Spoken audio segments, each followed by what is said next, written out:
બિહાર વિધાનસભાની ચૂંટણીના પરિણામોના રૂઝાન જે સ્પષ્ટ કરી ચૂક્યા છે અગર કોણ બનશે મુખ્યમંત્રી, કારણ કે હાલ જે રૂઝાનના પરિણામો સામે આવી રહ્યા છે તે મુજબ વાત કરીએ નીતિશ કુમારની પાર્ટી એટલે કે એનડીએની 109 બેઠક સાથે મહાગઠબંધનના મહાજીત તરફના સંકેત 49 બેઠકો પર આગળ. વિપક્ષના બિહારમાં સુપડા સાફ થતા જોવા મળી રહ્યા છે અને 243 માંથી 109 બેઠકો પર જીત તરફ જોવા મળી રહી છે એનડીએનું આ ગઠબંધન. તેની સાથોસાથ 243 માંથી 49 બેઠક પર મહાગઠબંધન કે જે અત્યારે આગળ છે, પરંતુ આ મહાહાર તરફ આગળ જોવા મળી રહ્યા છે સંકેત. બિહારમાં ફરી એકવાર ડબલ એન્જિનની સરકાર બનવા જઈ રહી છે. ભાજપના 101 માંથી 84 ઉમેદવારો અત્યારે જીત તરફ છે. તેની સાથોસાથ જેડીયુની વાત કરીએ જ્યાં 77 જેટલા ઉમેદવારો હાલ જીત તરફ આગળ જોવા મળી રહ્યા છે. આ સાથે એલજેપીઆર જે રામવિલાસ પાસવાન અને ચિરાગ પાસવાન તેમની આ પાર્ટી જે 22 બેઠકો પર અત્યારે આગળ છે, પરંતુ સૌથી મહત્વની વાત એ છે કે લાલુના બંને દીકરાઓ અત્યારે હાર તરફ છે. તેજસ્વી યાદવ જે 5604 મતોથી અત્યારે પાછળ ચાલી રહ્યા છે, તેની સાથોસાથ તેજ પ્રતાપ યાદવ જેમણે પોતાની અલગથી પાર્ટી બનાવી, અલગથી ચૂંટણી લડ્યા, પરંતુ હાર તેમની અહીં નિશ્ચિત માનવામાં આવી રહી છે. ભાજપના 101 માંથી 85 ઉમેદવાર આગળ છે, કારણ કે આ વખતે 243 બેઠકોમાંથી જ્યારે બેઠકોની વહેંચણી કરવામાં આવી તો આ દરમિયાન બીજેપી જેડીયુ બંને એક સરખી બેઠકો પર ચૂંટણી લડ્યા હતા અને તેની અસર હાલના પરિણામ પર ચોક્કસથી જોવા મળી રહી છે. અને તેનું જ કારણ છે કે ફરી એક વખત નીતિશ કુમારની સરકાર બનવા જઈ રહી છે અને આ તીર છે બરાબર નિશાન પર લાગતું જોવા મળી રહ્યું છે. ચોક્કસથી બિહારની જનતાએ સ્પષ્ટ સંદેશ આપી દીધો છે. પ્રચંડ બહુમત સાથે એનડીએની સરકાર બનવા જઈ રહી છે અને બિહારની જનતા જાણે છે કે ફરી જંગલરાજના અંધકારમાં નથી જવું, પરંતુ વિકાસના મોડેલ તરફ જ જવું છે. એનડીએ જે પોતાના સંકલ્પ પત્રમાં જે ભવિષ્ય માટે યુવાનો માટે આપણે જોઈએ તો 1 કરોડ રોજગારની વાત કરી છે, મહિલાઓ માટે 1 કરોડથી વધુ લખપતિ દીદી થાય અને ઓલરેડી જે મહિલાઓને સશક્ત કરવા, સુરક્ષિત કરવા જે યોજનાઓ આપી છે, દીકરીઓને સાયકલની યોજના હોય કે બીજી બધી સહાય હોય, સ્કોલરશિપ હોય, શિક્ષણના ક્ષેત્ર પર હોય, તો આપણે જોઈએ તો મહિલાઓ, યુવાનો, ખેડૂતોની જે સંકલ્પ પત્રમાં વાત છે કે જે કિસાન સન્માન નિધિ છે એમાં હજુ પણ વધારે સહાય 3000ની મળશે. તો આ બધી જે યોજનાઓ છે ખરેખર અર્થમાં લોકોને આત્મનિર્ભર કરી અને ગરીબ પરિવારોને ખૂબ મોટી સહાય આપવાની વાત છે અને લોકો જાણે છે મોદીજીના નેતૃત્વ પર વિશ્વાસ છે કે મોદીજી જે વાયદા કરે છે, જે સંકલ્પ પત્ર આપે છે, કરે છે, એ વાયદા નિભાવે છે. આ વિશ્વાસનું જ કારણ આજે આપણે સ્ક્રીન ઉપર જે પ્રચંડ બહુમત જોઈ રહ્યા છે મોદીજીના નેતૃત્વમાં વિશ્વાસનું કારણ છે. વિશ્વાસનું કારણ એ બતાવવામાં આવી રહ્યું છે જેડીયુનું આ તીર કે જેને ચલાવ્યું પરંતુ હાથે રોકવાનો પ્રયત્ન કર્યો છતાં લાલટેન બુઝાઈ ગઈ. મેં અગાઉ પણ કીધું એમ લાલટેન બુઝાય કે ના બુઝાય એ જે છે એ જે લોકો બોલે છે એમના શબ્દોના માલિક એ લોકો છે. હું તો એટલું માનું છું કે દેશની અંદર લોકશાહી ના બુજાવવી જોઈએ અને લોકશાહી પ્રજ્વલિત રહેવી જોઈએ. મારે ભારતીય જનતા પક્ષના પ્રવક્તા અત્યારે જ્યારે આ જીત માટે મોદીજીને બહુ મોટો શ્રેય આપી રહ્યા છે અને મોદીજીની જીત છે, મોદીજીની જીત છે એવું કહી રહ્યા છે, જ્યારે કર્ણાટકામાં હાર્યા હતા ત્યારે શા માટે મોદીજીની હાર છે એવું નહોતા કહેતા? તો આ વખતે જ્યારે મહાગઠબંધન છે હાર તરફ છે તો કોણ લેશે જવાબદારી આ હારની? બિલકુલ, જો મહાગઠબંધન છે, તમે બહુ સાચી વાત કરી. હારની જવાબદારી સ્વાભાવિક છે કે સામૂહિક હોવી જોઈએ અને હારની જવાબદારી એક વ્યક્તિએ લેવી જોઈએ. અહીંયા બેઠેલો હું પણ એક કોંગ્રેસ પક્ષના કાર્યકર્તા તરીકે એ હારની જવાબદારી સ્વીકારવાની અંદર સહેજ પણ ક્ષોભ નથી અનુભવતો, પણ હારીએ ત્યારે જવાબદારી લોકલ લોકો ઉપર ઠોકી દેવાની અને જીતીએ ત્યારે મારા નેતા જે છે એ જીતવાના, એ વાત ખોટી છે. બીજી વાત, ભારતીય જનતા પક્ષના પ્રવક્તા અહીંયા વારંવાર કહે છે કે અમે સામાજિક રાજકારણ નથી કરતા, અમે સામાજિક રીતે જ્ઞાતિબદ્ધ રાજકારણ નથી કરતા અને અમે એ પ્રમાણે ટિકિટો નથી આપતા. પણ ગુજરાતની અંદર તો ભારતીય જનતા પક્ષના ધારાસભ્ય પોતે જ્યારે હાર્દિકભાઈ એવું કહેતા હોય છે કે અમે તો અહીંની જે મંત્રીમંડળ છે એને સામાજિક પરિબળ અને જ્ઞાતિબદ્ધ પરિબળો રાખીને ધ્યાન આપ્યું છે. એટલે ભારતીય જનતા પાર્ટીના દેખાડવાના દાંત અને ચાવવાના દાંત એ બંને અલગ હોય એમ લાગી રહ્યું છે. જે આપે જે અત્યારે મુદ્દો ઉઠાવ્યો છે જાતિગત મુદ્દો અને તેના ઉપર જ આ મહત્વના સમાચાર અત્યારે બ્રેકિંગ ન્યૂઝ મળી રહ્યા છે. લઘુમતી સમાજના મતદારો પ્રભાવિત બેઠકો પર ભાજપ આગળ જોવા મળી રહ્યું છે અને તેની સાથે કિશનગંજ અને તિઘરા બેઠક પર ભાજપ આગળ છે. બીપી અસ્મિતાના એડિટર રોનક પટેલ અત્યારે આપણી સાથે જોડાયા. ગીતા, ચૂંટણી રણનીતિથી જીતાય છે. આ વખતે બિહારની અંદર બીજેપીએ સાબિત કર્યું છે. લઘુમતી સમાજની અનેક બેઠકો, કારણ કે બિહારની અંદર લઘુમતી સમાજના ઘણા મતદાતાઓ છે, ત્યાં બીજેપીના ઉમેદવારો આગળ છે. 2 બેઠકની વાત કરીશ, કિશનગંજ અને તિઘરા. આ બંને બેઠક પર બીજેપીના ઉમેદવાર આગળ છે. અત્યાર સુધી આ બંને બેઠક બીજેપી પાસે ક્યારેય આવતી નહોતી. કિશનગંજની વાત કરી લઉં તો ભાજપના સ્વીટીસિંહ 1147 મતથી આગળ છે અને આ એવી બેઠક છે જ્યાં 72% મતદાતાઓ મુસ્લિમ છે, લઘુમતી સમાજના છે. તો બીજી તરફ ઇતિહાસમાં પહેલીવાર તિગરા બેઠક જ્યાં 80% લઘુમતી સમાજના મતદાતાઓ છે અને ત્યાં સીપીઆઈ જે ખરું એનો વર્ષોથી કબજો રહેલો છે. અત્યાર સુધીની અંદર આ બેઠક પર ક્યારેય બીજેપી જીત્યું નથી. સીપીઆઈનો ગઢ ગણાય છે. આ બેઠક ઉપર બીજેપીના રજનીશ કુમાર 14,000 મતથી આગળ છે. આપણે તમામ લોકો જાણીએ છીએ કે ડબલ એન્જિનની સરકાર છે, એનો સીધો લાભ પણ મળ્યો છે અને આ જીતની અંદર સ્વાભાવિક રીતે જ મોટો ચહેરો નરેન્દ્રભાઈ મોદી રહ્યા, અમિતભાઈ શાહ રણનીતિકાર રહ્યા, CR પાટીલ બીજેપીના ચૂંટણીના સહપ્રભારી હતા, ભીખુભાઈ દલસણિયા સંગઠન મહામંત્રી હતા. માત્ર આટલી વાત નહોતી, બીજેપીએ ગુજરાતમાંથી, કારણ કે આખી રણનીતિને સમજે છે, કેન્દ્રીય નેતૃત્વની રણનીતિને જાણે છે બીજેપીના નેતાઓ, એટલે બીજેપીના ધારાસભ્યો સાંસદો જે ગુજરાતથી છે એમને ત્યાં મોકલવામાં આવ્યા હતા. આ બંને બેઠકની વાત કરું તો સુરતથી અનેક કાર્યકર્તાઓને આ બેઠકની જવાબદારી સોંપાઈ હતી અને ગણતરી સાથે જવાબદારી સોંપાઈ હતી. હું જે જાણું છું એ પ્રકારે દિનેશ રાજ પુરોહિત CR પાટીલના ઘણા નજીકના છે, બીજેપીના કોર્પોરેટર પણ છે, એમની આખી ટીમને આ બંને બેઠકની જવાબદારી સોંપાઈ હતી. ક્લિયર કહેવાયું હતું કે આ બંને બેઠકો જીતવી અઘરી છે, આ પ્રકારના સમીકરણ છે, જીતવી જરૂરી છે અને જીતવી જ છે. તો બંને બેઠકો ઉપર સ્પષ્ટ દેખાઈ રહ્યું છે. ખાસ કરીને કિશનગંજમાં તો હજુ પણ કાંટાની ટક્કર માની શકાય, કારણ કે 1147 મતથી આગળ છે. પણ બીજી બેઠક તિગરા જે ક્યારેય બીજેપી નહોતું જીતતું, ક્યારેય શક્ય જ નહોતું, સીપીઆઈનો ગઢ હતો, કોંગ્રેસનો બી નહીં, સીપીઆઈનો ગઢ હતો. એ ગઢને ધ્વંસ કરે તેવા સ્પષ્ટ સંકેત છે. 7 રાઉન્ડ થઈ ચૂક્યા છે, 17,000 કરતાં આગળ છે. કુલ મળીને હકીકત એ છે કે માત્ર યાત્રાઓથી નહીં પણ રણનીતિથી અને કાર્યકર્તાઓના પરિશ્રમથી ચૂંટણી જીતી શકાય છે અને જ્ઞાતિવાદી સમીકરણોથી પણ વિપરીત પરિણામ લાવી શકાય છે, એ બીજેપીએ સાબિત કર્યું છે.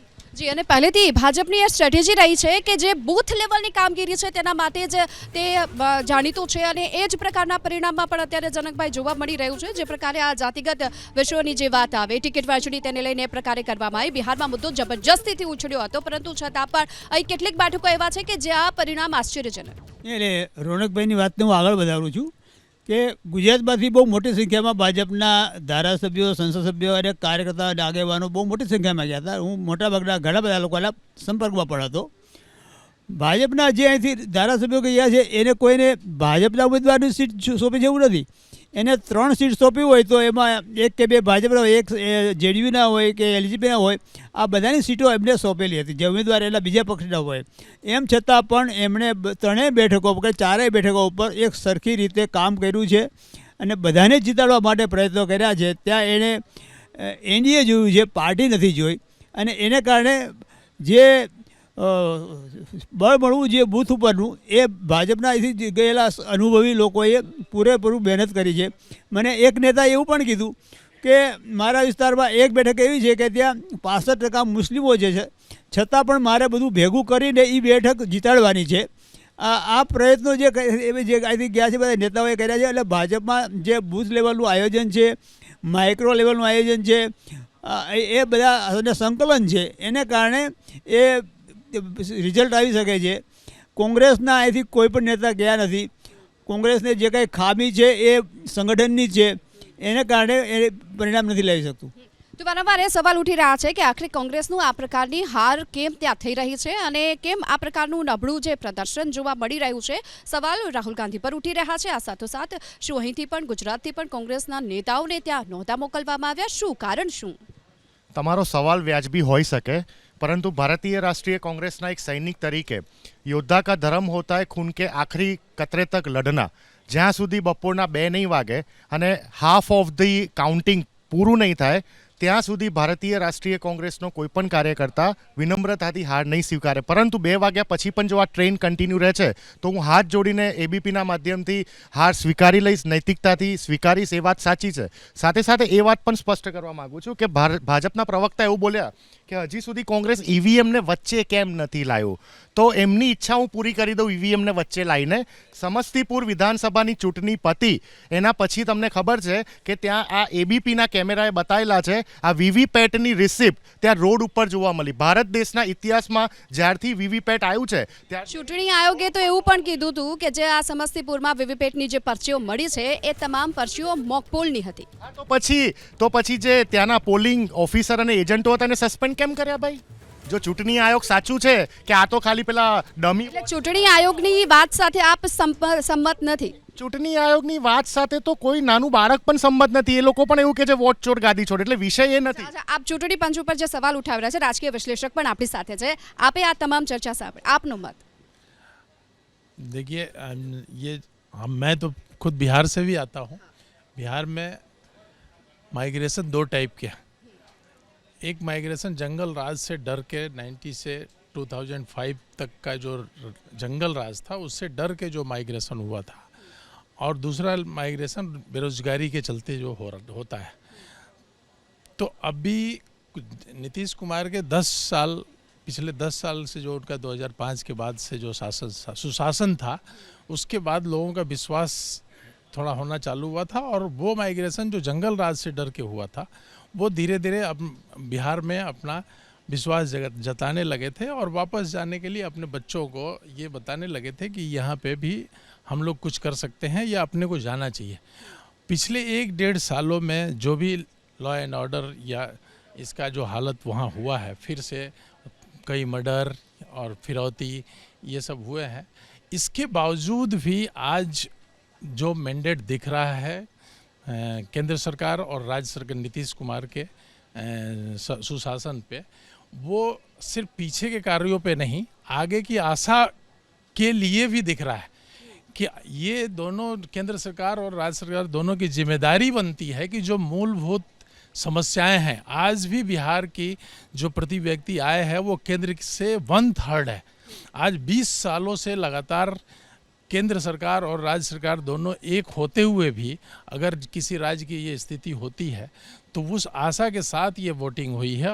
ये पूरा रिजल्ट में भी बदलेगा. आज वो फिर से एनडीए की ही गवर्नमेंट बनेगी, तो ये ज़रूर सबकी आशा बनती है कि आप आज सब लोग यहाँ से, सब पॉलिटिकल पार्टियाँ बोल रही हैं कि आज यहाँ से बूथ लेवल तक मैनेज करने के लिए बहुत सारे बिहार के लोग या गुजरात के लोग वहाँ गए हुए हैं.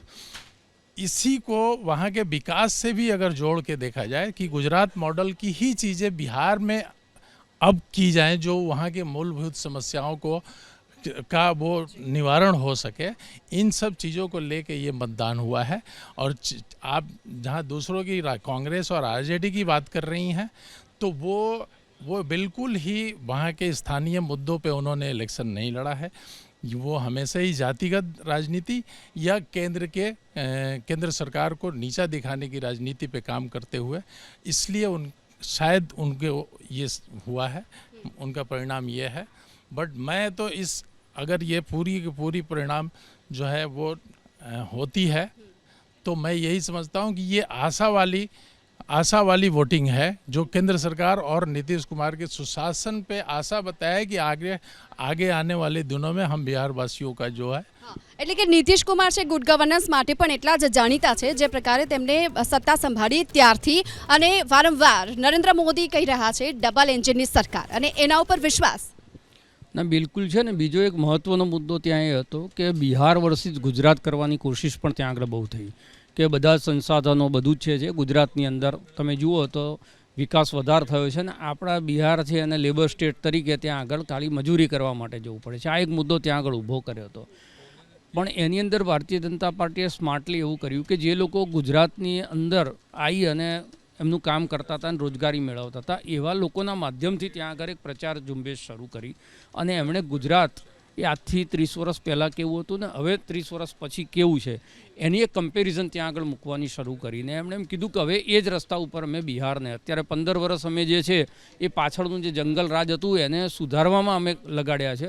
હવે ખરો જે વિકાસની યાત્રા છે એ હવે શરૂ થવા જઈ રહી છે. એટલે તમે સ્થિર સરકાર, જે 15 વર્ષથી ડેવલપમેન્ટ માટે કામ કરતી સરકાર, ડબલ એન્જિનની સરકાર જે છે, એને વધુ 5 વર્ષ નહીં આપો તો ફરી વખતે પાછું પેલું જંગલરાજવાળું સમસ્યા ઊભી થશે અને 15 વર્ષની અમારી મહેનત ઉપર પાણી ફરશે. આ પ્રકારનો એક પ્રચાર કર્યો હતો.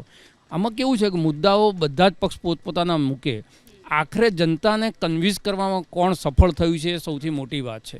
સભાઓ, રેલીઓ, રોડ શો, આનાથી ચૂંટણીઓ જીતાતી નથી. માહોલ ચોક્કસ બને, પણ એ માહોલ બન્યા પછી એને વોટમાં કન્વર્ટ કરવા માટેનું જે મિકેનિઝમ જોઈએ, જેમ હમણાં રોનકભાઈએ કીધું એમ કે એક સીટ ઉપર તમારે કોણ મતદાર છે અને એમાં કી વોટર્સ કોણ હોઈ શકે કે ત્યાં જઈ અને એને તમારી તરફેણમાં કરી શકે. એટલે જે નબળી સીટ છે એના ઉપર વધારે ધ્યાન આપવું અને જે મજબૂત સીટ છે એ વધારે મજબૂત કેવી રીતે થાય એની એક રણનીતિ બનાવી. એમાંય સોશિયલ એન્જિનિયરિંગ, જે પાર્ટીઓના કારણે ગઈ વખતે ઓછા વોટ આવ્યા હતા કાં તો વોટ કપાયા હતા એવી પાર્ટીઓને પોતાની સાથે લેવી, આ બધી જ રણનીતિ જે છે એ ક્યાંક ને ક્યાંક કામ કરતી હોય છે. મુદ્દા તો મુદ્દાની જગ્યાએ હોય જ છે, પણ ઇલેક્શન મેનેજમેન્ટ જે છે એ બહુ મોટો રોલ ભજવતું હોય છે આની અંદર. એટલે કે મુદ્દાઓ છે બંને પક્ષો તરફથી આપવામાં આવ્યા હતા ચિંતનભાઈ, પરંતુ જે જનતાએ છે જે વિશ્વાસ મૂક્યો છે એનડીએ સરકાર પરના આ મુદ્દાઓ પર, કારણ કે મહાગઠબંધન તરફથી તેજસ્વી યાદવે જે પ્રકારની મહિલાઓને છે રૂપિયા જમા કરાવવા માટેની પણ યોજનાઓ આપી હતી, આ તરફ જે એનડીએની સરકાર છે 1 કરોડ લોકોને નોકરીની સાથોસાથ મહિલાઓના ખાતામાં પણ 10,000 રૂપિયા જમા કરાવ્યા હતા. તો મુદ્દા કન્વિન્સ કરવામાં એનડીએ સફળ? હું એવું માનું છું કે મુદ્દા કન્વિન્સ કરાવવામાં એનડીએ સફળ રહી છે, એટલા માટે કે તમે જુઓ કે તેજસ્વી યાદવ સરકારે ઘણી બધી બાબતો નીતિશ કુમાર ઉપર પર્સનલ એટેક્સ ખૂબ કર્યા કે હવે ઉંમરલાયક થઈ રહ્યા છે, હવે તેમનું ધ્યાન રાજનીતિમાં નથી અથવા તો ભાજપ એમના ઉપર હાવી થઈ રહ્યું છે. પણ એમની પાસે એવા બીજા કોઈ કન્વિન્સિંગ મુદ્દા ન હતા કે જેનાથી વોટર્સ અપીલ થાય. હંમેશા એક મુદ્દો આપણે જોવો પડે ચૂંટણીમાં કે વોટર્સ અપીલ થવા જોઈએ. તમે માની લો કે કોંગ્રેસે વોટ ચોરીનો મુદ્દો ઉઠાવ્યો, તો વોટ ચોરીનો મુદ્દો સીધી રીતે જનતાને સ્પર્શતો નહોતો. જનતા હંમેશા એ વિચારે કે ક્યાં એમનો વિકાસ થશે. બીજી બાજુ તમે જુઓ કે તૂટેલા પુલવાળી બાબત જે હતી એ પણ ખૂબ ચગી ચૂંટણીના ઘણા વખત પહેલાં. પણ અલ્ટિમેટલી તમે જુઓ કે મેં ઘણી બધી જગ્યાએ ઇલેક્ટ્રોનિક મીડિયામાં જોયું કે જ્યારે લોકો વોટર્સની પાસે જતા ત્યારે એમનું કહેવું એમ હતું કે વિકાસ થયેલો છે, રસ્તા એમને મળી રહ્યા છે, પાણી મળી રહ્યું છે. અંતરિયાળ વિસ્તારમાં સૌથી મોટો મુદ્દો હતો પૂરનો, ત્યાં આગળ બિહારમાં. તો એ પૂરના મેનેજમેન્ટ માટે પણ સરકારે જે મોટી જાહેરાત કરી, તો હું એવું માનું છું કે આ બધી બાબતો સ્પર્શે છે સીધી રીતે જનતાને, અને જ્યાં સુધી જનતાને અપીલ કરતા મુદ્દા કોઈ પાર્ટી ન લાવે ત્યાં સુધી તેને વોટ ન મળે. એટલે તેજસ્વી યાદવ ઘણા વખતથી સત્તાથી દૂર છે, પણ એમના એજન્ડા કોઈ રીતે સ્વીકારાયા નથી. જ્યારે એનડીએની જે સરકાર હાલમાં પણ છે એના ઘણા બધા મુદ્દાને લોકોએ સ્વીકાર્યા છે, ચાહે મહિલાઓની બાબત હોય, યુવાઓના રોજગારની બાબત હોય કે ડેવલપમેન્ટની બાબત હોય. અને સૌથી મોટું મેં જોયું છે કે લોકોનું કહેવું એવું છે બિહારમાં કે આ જે વિકાસ થયો એના કારણે બિહારમાં જે ગુંડારાજ હતું એ લગભગ પૂરું થઈ ગયું છે. તો આવા બધા અનેક સામાજિક જે મુદ્દાઓ હોય છે એ સ્પષ્ટતા હોય છે, અને એને કારણે જ હું માનું છું કે જે સોશિયલ એન્જિનિયરિંગ આ રીતે કરવામાં આવ્યું છે એનડીએ થકી, અને ખાસ તો બીજેપીએ, તો એનો આ મને લાગે છે કે એક અસર એની આ હોવી જોઈએ, અને એ અપીલ કરી ગઈ છે. અને એમાં પણ હવે જેમ રોનકભાઈએ કહ્યું કે અહીંયા ગુજરાતમાંથી પણ ઘણા બધા ગયા હતા કાર્યકર્તાઓ, નેતાઓ. સૌથી મોટી વાત છે કે CR પાટીલને બિહારમાં સહપ્રભારી બનાવાયા હતા ચૂંટણીના. CR પાટીલ એક એવી વ્યક્તિ છે કે જેણે ગુજરાતની રાજનીતિમાં ચાણક્યનો રોલ અદા કર્યો છે. હવે ધીરે ધીરે હું માનું છું કે બીજા રાજ્યોમાં એટલે રાષ્ટ્રીય સ્તરે પણ CR પાટીલ ભાજપના એક નવા ચાણક્યના સ્વરૂપમાં ઉભરી રહ્યા છે, અને હવે આગામી સમયમાં મને લાગે છે કે એને ઘણી બધી કન્સિક્વન્સીસ દેખાશે. ભાજપને 2 ચાણક્ય મળી રહેશે, અમિત શાહની સાથોસાથ CR પાટીલ, અને તેના જ નેતૃત્વમાં હવે આગળની ચૂંટણી લડે ભાજપ, કદાચ એ પણ શક્યતા છે. આ સાથે આપણે અપડેટ પણ અત્યાર સુધીના જણાવી દઈએ. જે એનડીએ છે 189 બેઠકોની સાથોસાથ મહાગઠબંધન 50 બેઠક પર અને અન્ય 4 બેઠક પર આગળ છે.